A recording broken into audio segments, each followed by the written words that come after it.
வணக்கம். ஏடிஎம்கேவை இரண்டாக உடைப்பதற்காக டெல்லியில் ஒரு சதி திட்டத்தை தொடங்கிவிட்டார்களா? எடப்பாடி பழனிசாமியாக இருக்கட்டும், செங்கோட்டையனாக இருக்கட்டும், அல்ல ஏடிஎம்கேல இருக்கக்கூடிய பல்வேறு தலைவர்களை மிரட்டக்கூடிய வேலையை மத்திய அரசாங்கம் பிஜேபி பார்க்க தொடங்கிவிட்டதா? இந்த மாநிலத்தில் அடுத்த சீஃப் மினிஸ்டர் யார் என்கிற அந்த கேள்வி. இதை தாண்டி அண்ணாமலையுடைய எதிர்காலம் என்ன, விஜயோட எதிர்காலம் என்ன, பிஜேபி ஏடிஎம்கே கூட்டணிக்கு பின்பு தமிழ்நாட்டில் எந்த விதமான புதிய ஃபார்முலா, எந்த விதமான புதிய பொலிட்டிக்கல் ஈக்குவேஷன் உருவாகியுள்ளது? இது போன்ற பல்வேறு கேள்விகளுக்கான விடயத்தை இந்த பதிவில் நீங்க பார்க்க போறீர்கள். பிரதானமான இன்னொரு கேள்வி, பிஜேபியின் பி டீம் எந்த அரசியல் கட்சி, எந்த அரசியல்வாதியை வளர்ப்பதற்கான வேலையை பிஜேபி பார்த்து வருகிறது, ஆர்எஸ்எஸ் பார்த்து வருகிறது. சீமான் அல்ல எடப்பாடி பழனிசாமி அல்ல ராம்தாஸ் அல்ல யாரைத்தான் பிஜேபி சப்போர்ட் செய்து வருகிறது? இதற்கு பின்னாடி இருக்கக்கூடிய உண்மையை நான் உங்களுக்கு எடுத்து காட்டினால் உங்களுக்கு புரியாது. அதாவது டிஎம்கேவை பிஜேபி சப்போர்ட் செய்து வருகிறது. அடுத்த சீஃப் மினிஸ்டராக எம்.கே. ஸ்டாலின் தான் வர வேண்டும் என்கிற அந்த வேலையை பிஜேபி பார்க்க தொடங்கிவிட்டது என்று கூறினால் நீங்க நம்புவீர்களா? அனைத்தையுமே ஒவ்வொன்றாக அலசி பார்க்கலாம், வாருங்கள்.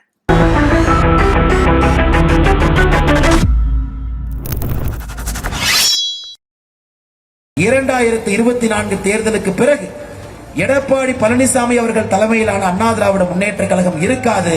இதை நான் ஓப்பனாவே சொல்றேன். சொல்வதில் எனக்கு தயக்கமோ பயமோ கிடையாது. காரணம், தவறு செய்பவர்களை தவறு செய்கின்றார்கள் என்று சொல்ல வேண்டும்.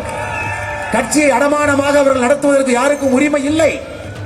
கான்ட்ராக்டர்களுக்காக கட்சி, பணம் சம்பாதிப்பதற்காக ஒரு கட்சி. கேட்டால் தமிழ்நாட்டினுடைய உரிமையை காப்பாற்றும்.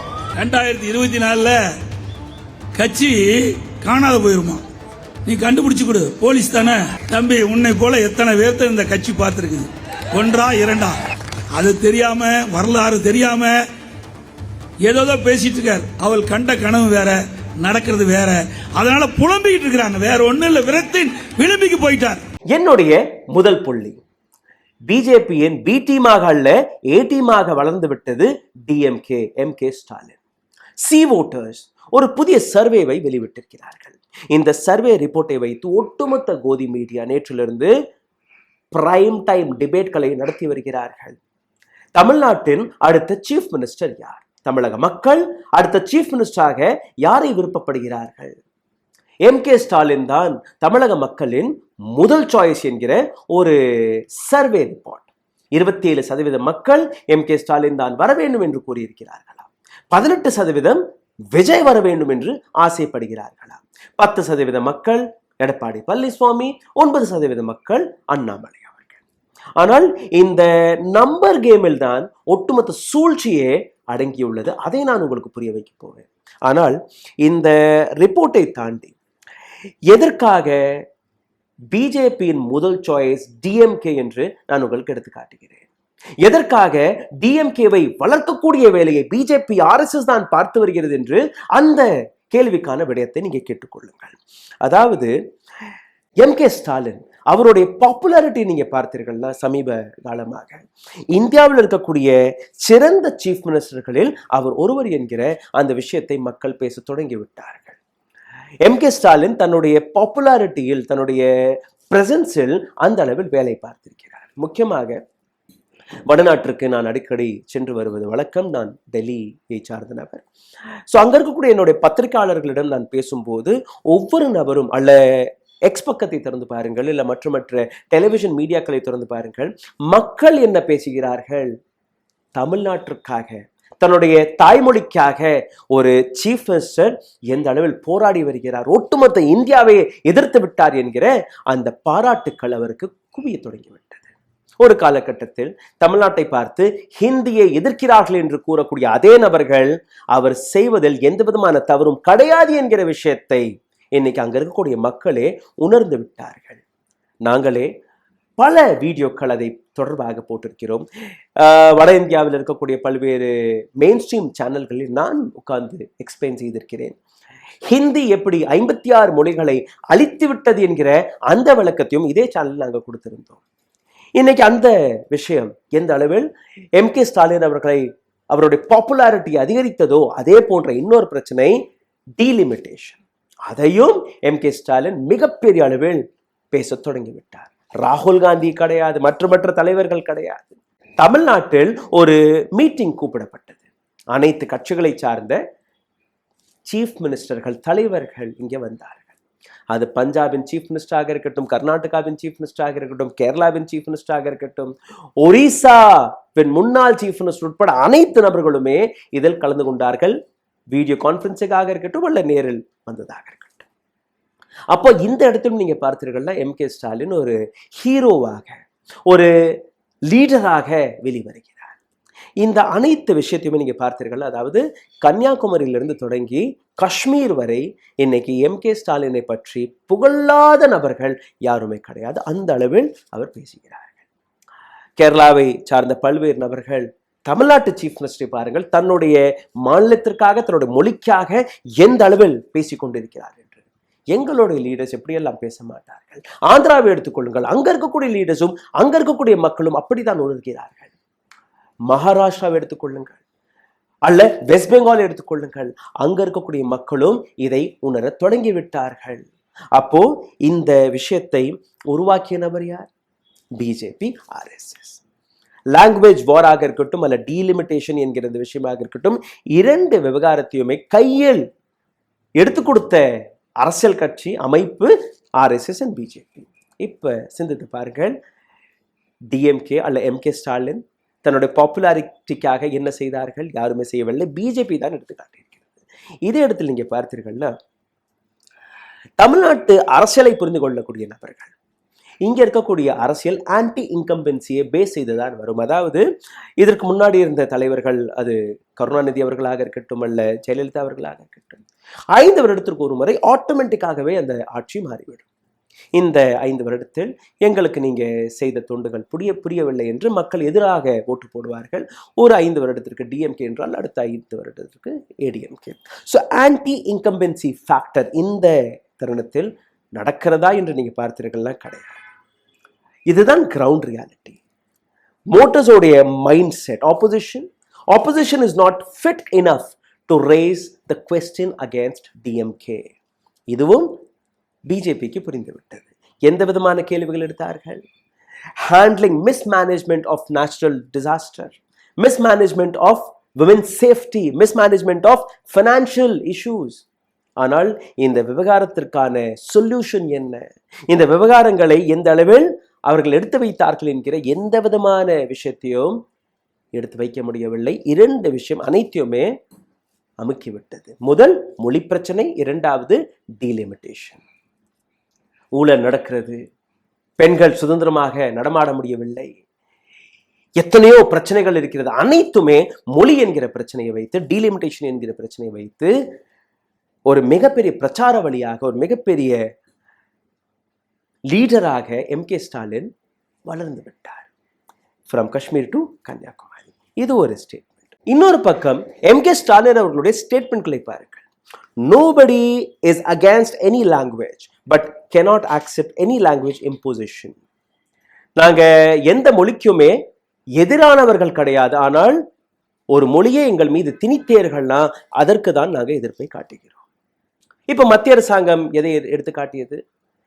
National education policy. இதை நீங்க ஆக்செப்ட் செய்கிறீர்களா இல்லையா? நாங்க ஹிந்தியை திணிக்கவில்லை, ஏதோ ஒரு மொழியை நீங்க ஆக்செப்ட் செய்யுங்கள், 3 மொழி ஸ்கீமை நீங்க எடுத்துக்கொள்ள வேண்டும். ஆனால் பிஜேபி லீடர்ஸ், அண்ணாமலை அவர்களாக இருக்கட்டும், தமிழிசை சவுந்தரராஜனாக இருக்கட்டும், ராஜா அவர்களாக இருக்கட்டும், இது போன்ற தலைவர்கள் ஹிந்தி இம்போசிஷனை தான் செய்ய பார்த்தார்கள். சிக்னேச்சர் டிரைவ் எல்லாம் நடத்தி பார்த்தார்கள். வேறு மொழிக்காக செய்தார்களா? கிடையாது, ஹிந்திக்காக செய்தார்கள். அப்போ இதெல்லாம் நீங்க பார்த்தீர்கள்னா ஏதோ ஒரு இடத்தில் பிஜேபியே பேக் ஃபுட்டில் மாறிவிட்டது. டீலிமிட்டேஷன், லாங்குவேஜ் வாரை 70 mm திரையில் போட்டு காட்டிவிட்டார் MK. Stalin. That is how he became popular. His popularity has increased nationwide.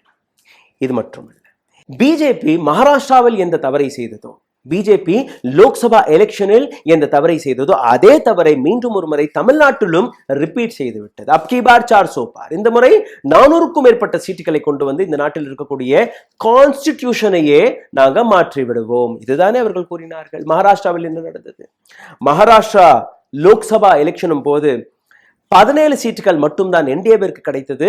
India கூட்டணிக்கு 30 சீட்டுகள் கிடைத்தது. அடுத்தபடியாக அங்க நடந்த அசெம்பிளி எலெக்ஷனில் பிஜேபி எப்படி மாறியது, எப்படி பிஜேபி அந்த மாநிலத்தை கைப்பற்றியது என்கிற அந்த விளக்கம் இன்னைக்கும் மக்களுக்கு கிடைக்கவில்லை. பல்வேறு டேட்டா எல்லாம் ரிவீல் ஆனதுக்கு பின்பு கூட, அங்கே நடந்த ஊழல் எல்லாம் ரிவீல் ஆனதுக்கு பின்பு கூட யாரும் அதை பற்றி பேசுவதில்லை. ஆனால் இந்த இடத்தில் மகாராஷ்டிராவை எதற்காக நான் குறிப்பாக எடுத்து காட்டுகிறேன் என்றால், எப்படி தமிழகத்தில் அண்ணாமலை அவர்கள் இருக்கிறார்களோ அதே போன்றுதான் மகாராஷ்டிராவில் பிஜேபியை வளர்த்ததற்கான ஒரு நபர் தேவேந்திர ஃபட்னவிஸ். ஹிந்துத்துவ ஐடியாலஜி, அங்க இருக்கக்கூடிய பிஜேபியை வளர்ப்பதற்காக அனைத்து வேலையுமே பார்த்தார். அந்த இடத்தில் களத்தில் இறங்கி ஒட்டுமொத்த அரசியல் களத்தையே சீர்குலைத்த நபர் யார் என்றால் அமித்ஷா. எந்த அளவில் அண்ணாமலை தமிழ்நாட்டு பிஜேபியை வளர்ப்பதற்காக பாடுபட்டாரோ அதற்கான ரிசல்ட்டும் கிடைத்திருக்கிறது. பிஜேபி தமிழ்நாட்டில் பெரிய இடத்தை பிடிக்கவில்லை என்றெல்லாம் நீங்க நினைக்கக்கூடாது. ஏன்னா ஓட் ஷேர் அதிகரித்திருக்கிறது. அதற்கான காரணம் அண்ணாமலை.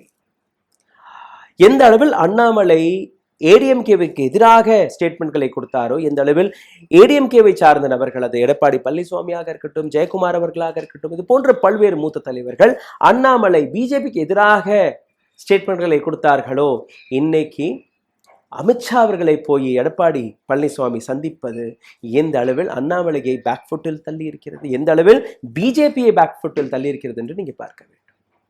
இந்த ஒட்டுமொத்த மீட்டிங்கில் ஒரு சில தகவல் எங்களுடைய சோர்சஸ்கள் வழியாக கிடைத்திருக்கிறது. அதாவது எடப்பாடி பழனிசாமி அவர்கள் அமித்ஷா அவர்களை போய் சந்திக்கும் போது அண்ணாமலை பிரசிடென்டாக இருக்கக்கூடாது, தமிழ்நாடு பிஜேபியின் பிரசிடென்டாக இருக்கக்கூடாது என்று அவர் எடுத்து வைத்ததாக, அதற்கு அவர்கள் மறுப்பு தெரிவித்ததாக, அதாவது இந்த தருணத்தில் உங்களிடம் இந்த ஈக்குவேஷன் நெகோசியேஷனுக்கெல்லாம் எந்த நேரமும் கிடையாது, அண்ணாமலை தான் பிரசிடென்ட், நீங்க அப்படி தேவையில்லை என்றால் நீங்க வெளியேறலாம். நான் தொடக்கத்திலே கூறியபடி இடி, சிபிஐ, ஐடியை வைத்து பல மிரட்டல்கள் நடந்திருக்கிறது. அந்த மிரட்டலுக்கான ரிசல்ட் தான் எடப்பாடி பழனிசாமி அண்ட் அமித்ஷாவுடைய அந்த மீட்டிங். ஆனால் இந்த இடத்தில் இன்னொரு கேள்வி, ஏடிஎம்கே இரண்டாக உடையப் போகிறதா? ஆமாம், அதற்கான பல வாய்ப்புகள் இருக்கு. எப்படி தேவேந்திர ஃபட்னவிஸ் அவரை டெபுட்டி சீஃப் மினிஸ்டர் ஆகி ஏக்நாத் ஷிண்டே அவர்களை சீஃப் மினிஸ்டராக பதவியேற்க வைத்தாரோ, அதே போன்று தமிழ்நாட்டிலும் இன்னொரு ஏக்நாத் ஷிண்டே, அதாவது செங்கோட்டையனை உருவாக்கக்கூடிய வேலையை பிஜேபி பார்க்க தொடங்கிவிட்டது. அப்படி ஒரு வேளை எடப்பாடி பழனிசாமி ஒத்துவரவில்லை என்றால் செங்கோட்டையன் அதற்கான ஒரு பேசேஜை தொடங்கிவிட்டார்கள். என்னைக்கு எடப்பாடி பழனிசாமி அவர்கள் அமித்ஷா அவர்களை சந்தித்தாரோ அதற்கு அடுத்தபடியாக நீங்க பார்த்தீர்கள்னா செங்கோட்டையன் அவர்கள் டெல்லிக்கு சென்று நிர்மலா சீதாராமன் அவர்களை சந்தித்திருக்கிறார். அந்த சூழ்ச்சியை நீங்க பார்க்க வேண்டும், புரிந்து கொள்ள வேண்டும். அப்படி நீங்க, அதாவது உங்களுடைய பிடி எந்த அளவில் ஏடிஎம்கேவில் இருக்கிறது, ஏடிஎம்கேவை உடைப்பதற்கு என்னெல்லாம் செய்ய முடியும், அப்படி நீங்க நாங்க சொல்லும்படி நடந்து கொண்டீர்கள்னா அடுத்த தமிழ்நாட்டு சீஃப் மினிஸ்டர், என்டிஏ கூட்டணியில் அடுத்த சீஃப் மினிஸ்டர் நீங்கள் தான் என்கிற ஒரு லாலிபாப் செங்கோட்டையனுக்கு கொடுக்கப்பட்டது. அதன்படியாக அப்படி உடைக்கப்படுமா என்று நீங்க பார்த்தீர்கள்னா நிச்சயமாக அதற்கான பல வாய்ப்புகள் இருக்கிறது. எப்படி மகாராஷ்டிராவில் சிவசேனாவில் இருந்து உடைப்பட்டதோ, புதிய சிவசேனாவின் தலைவர் ஏக்நாத் ஷிண்டே, எப்படி என்சிபியிலிருந்து உடைபட்டதோ, புதிய leader of new NCP is Ajit Pawar. அதே போன்று ஏடிஎம்கேலிருந்து உடைக்கப்படும் போது புதிய ஏடிஎம்கேவிற்கான தலைவர் செங்கோட்டையன். இதை நீங்க எழுதி கொள்ளுங்கள். இப்போ இந்த விஷயத்தில் இன்னொரு விஷயத்தை பார்க்க வேண்டும், அண்ணாமலையுடைய எதிர்காலம் என்ன? அண்ணாமலை இந்த ஏடிஎம்கேவுடன் கூட்டணி சேர்வதில் அவருக்கு விருப்பம் இருக்கிறதா, அல்ல பிஜேபி ஏடிஎம்கேவுடன் கூட்டணி சேர்வதில் அவர்களுக்கு என்ன நன்மை கிடைக்க போகிறது? What benefit are they gonna gain out of it? Nothing. Because Anna Dravida Munnetra Kazhagam Anaithindhiya Anna Dravida Munnetra கழகம். இதுதான் ஏடிஎம்கேவுடைய முழு பெயர். அப்போ எந்த திராவிட மாடலை, எந்த திராவிட கொள்கையை பிஜேபி, அண்ணாமலை, பிஜேபியில் இருக்கக்கூடிய அனைத்து தலைவர்களுமே எதிர்த்து வருகிறார்களோ, பிஜேபியோட ஐடியாலஜி எதிர்த்து வருகிறதோ, அதே அரசியல் கட்சியுடன் நீங்க கூட்டணி சேரும் போது எப்படி அந்த கூட்டணி சரியாக இருக்க முடியும்? எந்த பிஜேபியை, எந்த பிஜேபியோட ஐடியாலஜியை திராவிட கட்சிகள் எதிர்த்து வருகிறார்களோ அதே திராவிட கட்சியுடன் எப்படி நீங்க கை கோர்த்தீர்கள் என்கிற இந்த கேள்வி. இன்னும் சொல்ல போனால் ஏடிஎம்கேவில் இருக்கக்கூடிய பல்வேறு தொண்டர்களாக இருக்கட்டும் அல்ல லீடர்ஸ்களாக இருக்கட்டும், அவர்களுக்கு செங்கோட்டையன் அவர்கள் போய் சந்தித்தது, எடப்பாடி பழனிசாமி அவர்கள் போய் சந்தித்தது யாருக்குமே பிடிக்கவில்லை. பிஜேபியால் தான் போன முறை நாம் ஆட்சி இழந்தோம், எலெக்ஷனில் தோர்த்தோம் என்கிற அந்த டிஸ்சாட்டிஸ்ஃபேக்ஷன் எப்பவுமே இருக்கிறது. இந்த முறையும் இப்போ நீங்க பிஜேபியுடன் கைகோர்த்து விட்டீர்கள்னா, ஏற்கனவே ஆன்டி அந்த ஹிந்தி திணிப்பு என்கிற விஷயத்தில் பிஜேபியை மக்கள் எதிர்க்கிறார்கள். இப்போ பிஜேபிக்கு போகாத ஓட்டு உங்களுக்கும் தானே, உங்களுக்கும் அந்த ஓட்டு வராதே என்கிற அந்த கேள்வியை அங்க இருக்கக்கூடிய தலைவர்கள் எடுக்க தொடங்கிவிட்டார்கள். இன்னும் சொல்ல போனால் கட்சிக்குள்ளேயே பல பிரச்சனைகள் ஓடிக்கொண்டிருக்கிறது. அண்ணாமலை அவர்களை நீங்க பார்க்கும்போது, அண்ணாமலை பல மேடைகளில் ஏடிஎம்கேவுடன் பல ஸ்டேட்மெண்ட்களை கொடுத்திருக்கிறார், அவர்களுக்கு எதிராக கொடுத்திருக்கிறார். இப்போ எப்படி நீங்க அந்த கூட்டணியில் இருக்க முடியும், எப்படி நீங்க பேச முடியும் என்கிற அந்த கேள்வியும் அண்ணாமலை சப்போர்ட் செய்யக்கூடிய நபர்களும் எடுத்து வைக்கிறார்கள். ஆனால் அண்ணாமலை தலைமை என்ன கூறுகிறதோ அதை நாங்கள் ஏற்றுக்கொள்கிறோம் என்கிற பல்வேறு பீலாக்களை இப்போ விட்டு கொண்டிருக்கிறார். ஆனால் ideologically you are not same, you are not at all same. How is this possible? இப்போ நான் தொடக்கத்தில் ஒரு டேட்டாவை எடுத்து காட்டினேன். அதாவது M K Stalin is the favourite choice of Tamil Nadu people with 27%. ஆனால் இந்த இடத்தில் தான் இன்னொரு சூழ்ச்சி இருப்பதாகவும் நான் கூறியிருந்தேன். எடப்பாடி பழனிசாமி அவர்கள், அதாவது ஏடிஎம்கே வித் ஆக்டர் விஜயோடைய கட்சி டிவிகே அண்ட் ஏடிஎம்கேவுடைய அந்த கூட்டணி ஏற்கனவே அதில் பேச்சுவார்த்தை நடந்து கொண்டிருக்கிறது. அப்படி டிவிகே அண்ட் ஏடிஎம்கே இணைந்து விட்டால் 10% இங்க 18%, 28% ஆயிடுச்சு. இந்த பக்கம் நீங்க பார்த்தீர்கள்னா பிஜேபியிடம் ஒரு 9% இருப்பதாக கூறுகிறார்கள். இதுவும் நீங்க சேர்த்து பார்த்தீர்கள்னா கிட்டத்தட்ட 37% அந்த பக்கம் திரும்புகிறது. அதாவது 27% for MK Stalin and 37% for NDA. இப்போ மற்ற அரசியல் கட்சி, அதாவது சீமானாக இருக்கட்டும் அல்ல ராம்தாஸாக இருக்கட்டும் அல்ல இன்னும் சின்ன பல கட்சிகளை நீங்க சேர்த்து பார்த்தீர்கள்னா அங்க ஒரு 4-5% உயரும். அப்போ கிட்டத்தட்ட ஒரு 40-45% எம்கே ஸ்டாலினுக்கு எதிராக அந்த ஓட் ஷேர் மாறிவிடும் என்றால் என்டிஏவுடைய அந்த ஆட்சி பிடிக்க முடியுமா, என்டிஆல் ஆட்சியை அமைக்க முடியுமா என்கிற அந்த கேள்வி.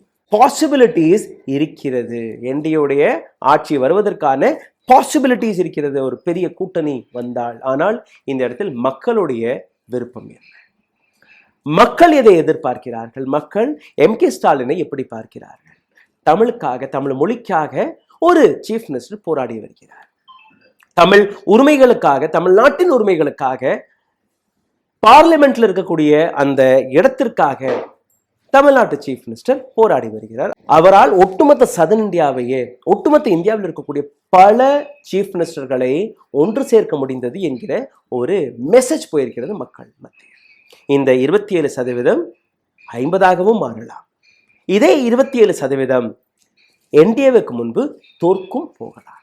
இந்த ஒட்டுமொத்த விஷயத்தை நீங்க ஆழமாக பார்க்க வேண்டும், புரிந்து கொள்ள வேண்டும். எந்த அளவில் இந்த சி ஓட்டர்ஸோடைய இந்த ஒட்டுமொத்த சர்வே எடுக்கப்பட்டது. அதாவது ஒன்று, அடுத்த சீஃப் மினிஸ்டர் யார், இதை தாண்டி இன்னும் ஒரு சில கேள்விகள் கேட்கப்பட்டது, மக்களிடம் கேட்கப்பட்டது. Public satisfaction with Tamil Nadu government and performance, தமிழ்நாட்டு அரசாங்கத்துடைய பெர்ஃபார்மன்ஸ், அரசாங்கத்தை வைத்து மக்களுடைய விருப்பம் என்ன? அதில் 4 கேள்விகள். ரொம்பவே நாங்கள் சாட்டிஸ்ஃபைடாக இருக்கிறோம், ஓரளவு சாட்டிஸ்ஃபைடாக இருக்கிறோம், ஒரு துளி கூட சாட்டிஸ்ஃபைடாக இல்லை, இன்னும் நாங்கள் டிசைட் செய்ய முடியவில்லை. இதுதான் எல்லா கேள்விகளுக்கான பதில். முதல் கேள்விக்கு நீங்க பார்த்தீர்கள்னா 15% of Tamil Nadu population had said yes we are satisfied.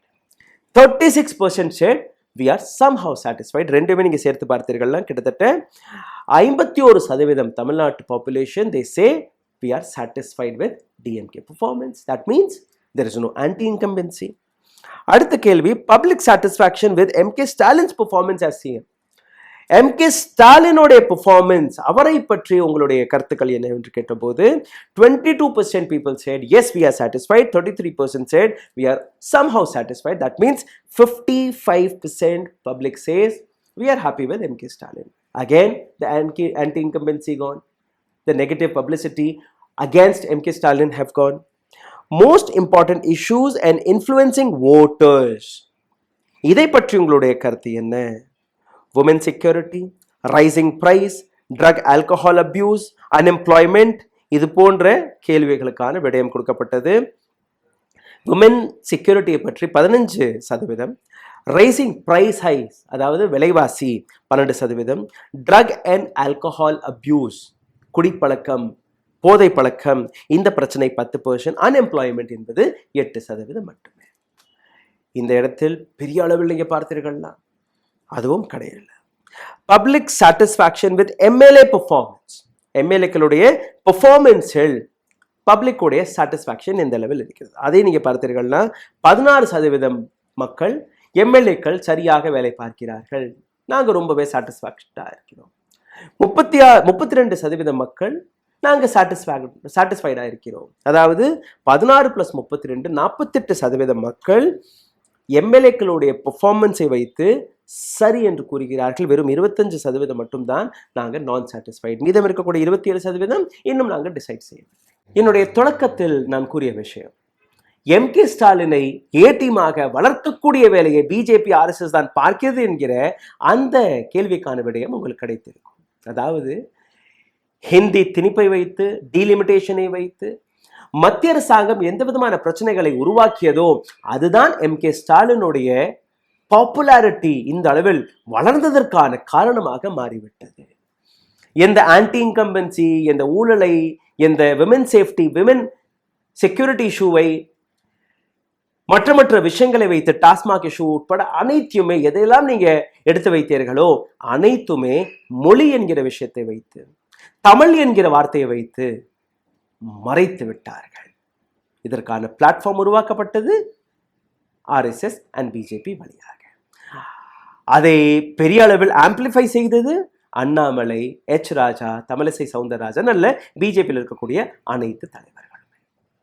அடுத்தபடியாக எடப்பாடி பழனிசாமியுடன் கூட்டணி, செங்கோட்டையன் அவர்களுடைய மீட்டிங், அமித்ஷா எடப்பாடி பழனிசாமியை சந்திப்பது, அண்ணாமலையுடைய அந்த ஹார்ட் ஒர்க், அவர் என்னெல்லாம் பிஜேபியை வளர்ப்பதற்காக செய்தாரோ அவருடைய அனைத்து வேலையுமே எப்படி தேவேந்திர ஃபட்னவிஸை ஓரம் கட்டினார்களோ அதே போன்று இன்னைக்கு தமிழ்நாடு பிஜேபி அண்ணாமலை அவர்களையும் ஓரம் கட்டிவிடுமா என்கிற அந்த கேள்வி. நாளைக்கே அண்ணாமலை அவர்களுக்கு ஒரு மத்திய மினிஸ்ட்ரி பதவி கிடைக்கலாம், இந்த இடத்தில் வேற ஆளையும் மாற்றிவிடலாம். அல்ல ஒருவேளை NDA கூட்டணி வந்து விட்டால் அந்த இடத்திலும் அண்ணாமலை அவர்களுக்கு சீஃப் மினிஸ்டர் பதவி கொடுக்கப்படாது, அந்த இடத்தில் செங்கோட்டையன் அல்ல வேறொரு தலைவருக்கு சீஃப் மினிஸ்டர் பதவி ஆஃபர் செய்யப்படலாம். இதுவும் ஒரு விஷயமாக இருக்கிறது. இந்த வீடியோ நிச்சயமாக உங்களுக்கு பிடித்திருக்கும் என்று நம்புகிறேன். தயவு செய்து இதை பகிருங்கள். இதே போன்ற பல இன்ட்ரெஸ்டிங்கான வீடியோ எங்களுடைய சேனலில் ஒவ்வொரு நாளும் நாங்கள் போட்டுக்கொண்டிருக்கிறோம். இது போன்ற தகவலை சேகரிப்பதற்காக ஒரு பெரிய டீம் எங்களுடன் வேலை பார்க்கிறது. இந்த சேனலை சப்போர்ட் செய்ய நினைக்கக்கூடிய நபர்கள் நீங்கள் செய்யக்கூடிய ஒரு சாதாரணமான விஷயம், கீழே கமெண்டில் உங்களோட கருத்துக்களை எழுதுங்கள், இதை ஷேர் செய்யுங்கள், லைக் செய்யுங்கள். இதை தாண்டி எங்களை சப்போர்ட் செய்ய நினைக்கக்கூடிய நபர்கள் கீழே எழுதியிருக்கக்கூடிய UPI ஐடியில் உங்களுடைய ஆதரவையும் தெரிவிக்கலாம். நன்றி, வணக்கம். ஊடகம் கார்ப்பரேட் அரசியல்வாதிகளின் கைப்பாவையாக அடிமைகளாக இருந்தது போதும், இனி சாட்டை எடுத்து சுழற்றும் நேரம் வந்துவிட்டது. ஊடகம் பொதுமக்களாகிய உங்களுக்காக, உங்களாலேயே இயக்கப்பட வேண்டும். ஊடக சுதந்திரத்திற்காக உங்களின் பங்களிப்பை இன்றே அளித்திடுங்கள்.